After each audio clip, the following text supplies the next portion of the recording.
In trials being conducted across the southern and western grain regions, new ways of using fungicides to control Rhizoctonia are being developed. It's research that's led by the South Australian R&D Institute in collaboration with these other research organisations and chemical companies, and funded by GRDC and South Australia's Grains Industry Trust Fund. This trial site is located in the Murray Mallee. This particular plot we have barley, and the 3 rows on this side have been had the fungicide applied deep banded below the seed. These 3 rows have not been treated with a fungicide, and you can see in this area here we have a patch of Rhizoctonia. It's severely affecting the plant growth on this side. The plants on this side are still affected, but they're performing much better. The better performing rows in this plot had a band of fungicide placed 2 to 3 centimetres below the seed. In other plots, fungicide was applied as a split treatment, with half the dose placed below the seeds, the other half on the surface. The fungicide at depth has been banded through a liquid fertiliser system, and the fungicide at the surface has been sprayed on with a fan jet turned at right angles, and it's applied as a band about 3 centimetres wide behind the press wheel. As part of the site's selection process, Predictor B, SARDI's DNA-based testing service, was used to confirm the presence of Rhizoctonia and check for other pathogens. Even before the seeds were sown, the researchers had confirmation Rhizoctonia was a problem here. Many growers rely on their own observations for confirmation of the disease's presence, interpreting random bare patches as evidence of Rhizoctonia damage. However, the last decade has seen crops sown earlier due to dry growing seasons. Bare patches are not often present in these crops because they establish quickly while the soil is warm.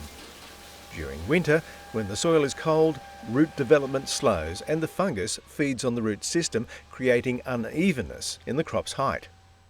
Yeah, I'm sure that most growers and many agronomists don't necessarily link this uneven growth in sort of mid to late winter as being due to Rhizoctonia. People would normally be looking for these bare patches as a diagnosis or a way to identify Rhizoctonia in the crop.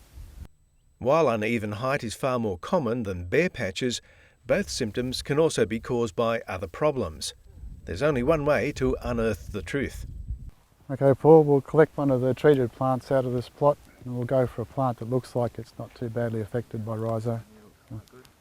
It's only by carefully uprooting the plant and examining its root system that the presence of Rhizoctonia can be confidently confirmed. Well, the system we use is to use a cut-down shovel. Put the blade between the rows and push straight down. You don't want to cut too close to the plant because you'll cut the roots off. Push it down just 10 to 15 centimetres and then lift the plant out of the soil sideways. If it's a sandy soil, you can gently shake the soil off, but it's better to actually soak it off in a bucket of water. Okay, Paul, you can see there's a good root system on these plants, but it's very hard to tell if there's any Rhizoctonia on those. So let's wash those and see if we can see how healthy the system is. This sample is from a row where fungicide was only banded below the seed. We can see on this plant that all of these crown roots up here, which we couldn't see clearly before with the sand, they've all been taken off with Rhizoctonia. So you can see the tipping quite clearly on these. And the root systems below the seed are in quite good condition, and this is where the fungicide, which was placed below the seed, about 3 centimetres below the seed, has protected the primary root system. Crown roots are the last to develop and allow a plant to tiller. The fungus cuts back these crown roots, stopping further tillering and so reducing the amount of grain the plant can set. These 3 samples show the impact of fungicide placement, starting with an untreated plant. There's no fungicide to protect either the crown roots or the seminal root systems. This plant has a seed treatment, which is the current practice for people trying to use fungicides to protect plants from Rhizoctonia, so the seminal root system is not too bad, but we're not getting any protection of the crown roots. Here we've got fungicide banded above and below the seed at seeding, and we've got good protection of the seminal roots, and we've also got good protection of the crown roots. I think we look like we're going to be able to generate some useful information that will help support a banding recommendation for these new fungicides. Reduced tillering, uneven growth and bare patches were evident across the trial plot. And what people also haven't appreciated until recently is that Rhizoctonia, although it used to damage the seedlings and cause dramatic symptoms in the crop, very early in the crop, most of the modification of Rhizoctonia these days is actually in the spring. So by the time you get to harvest, that's when the fungus has reached its maximum levels in the soil. Summer weed control research, led by CSIRO, has underpinned this improved understanding of Rhizoctonia build-up. The research has also demonstrated the importance of controlling summer weeds to reduce the risk of Rhizoctonia. It's only been the last couple of years that we've really understood or appreciated that it's the grasses that are driving the Rhizoctonia levels. Other research has also found that crop rotation has a much bigger impact on Rhizoctonia levels than previously thought. Canola in particular is very good at reducing the Rhizoctonia inoculum down to a level that will cause minimal damage to a crop.